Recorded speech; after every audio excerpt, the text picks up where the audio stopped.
Fate can't be escaped. I never thought much about the old journal I found in the attic until the day it predicted my death. It was buried under a pile of dusty photo albums, its leather cover cracked and worn. There was something unsettling about it, but curiosity got the better of me. Flipping through its pages, I quickly realized it was a detailed account of my life, chronicling events only I knew about. But the entries abruptly ended 3 days from now, with a vivid description of my own demise.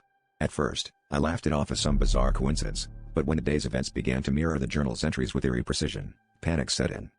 As I raced to alter my fate, I became hyper-aware of every decision. The journal mentioned a car accident, so I avoided driving, opting for public transportation. But just as I thought I had outsmarted fate, the bus I was on skidded off the road, narrowly avoiding disaster.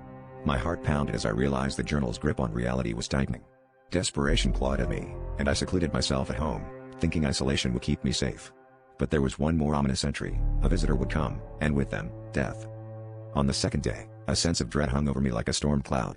Each tick of the clock felt like a countdown, echoing my growing paranoia. I barricaded the door, convinced that no one could breach my fortress. But as night fell, a soft knock echoed through the house, just as the journal foretold. My heart raced as I peeked through the window, seeing only a shadowy figure standing silently at the doorstep. The journal lay on the table, its pages fluttering in an unseen breeze, taunting me with its knowledge of my impending doom. The final day arrived, and I was a captive to my own fear. The air felt thick, suffocating with the weight of inevitability.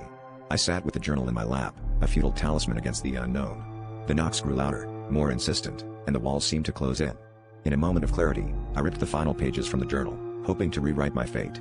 But as I tore the last page, a cold hand grasped my shoulder, and I realized too late that some stories are written in ink that cannot be erased.